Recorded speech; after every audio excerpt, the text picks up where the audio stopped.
Vous avez des distributeurs, c'est là où on marche sur la tête. C'est-à-dire que vous allez vous plaindre parce qu'évidemment, à juste titre, c'est pas normal de bosser autant, de ne pas être payé.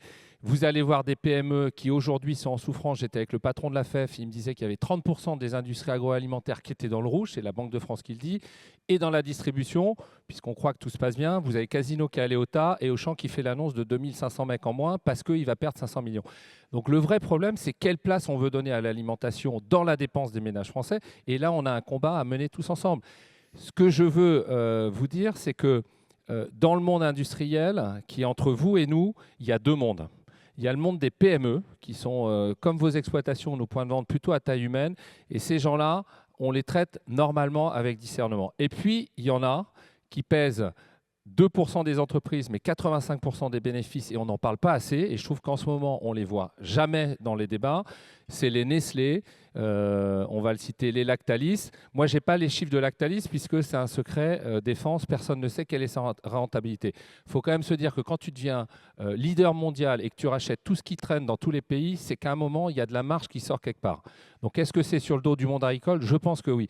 Mais ces gens-là, ils doivent s'expliquer. C'est-à-dire, quelque part, on en a marre d'être désignés comme les responsables de tous les maux de la terre, alors qu'il y a des entreprises, leur métier, c'est de sortir un maximum de résultats et de dividendes. Donc, j'ai les chiffres. Nestlé, c'est quand même un gros industriel qui travaille avec le monde agricole. Quand il fait 93 milliards de chiffre d'affaires, en résultat net, il sort 11 milliards.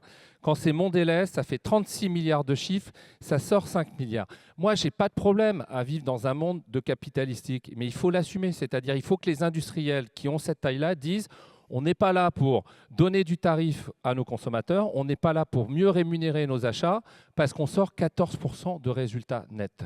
Et quand on sort 2% et que c'est 7 fois moins, moi, j'ai une responsabilité, c'est que les mousquetaires existent encore dans notre territoire dans 10 ans, dans 20 ans. Donc, je défendrai mon métier comme vous défendez le vôtre avec beaucoup d'engagement et je trouve ça génial. Mais il faudrait qu'à un moment, entre vous et nous, on ait aussi, pas les petits, mais les gros industriels pour savoir où ça va.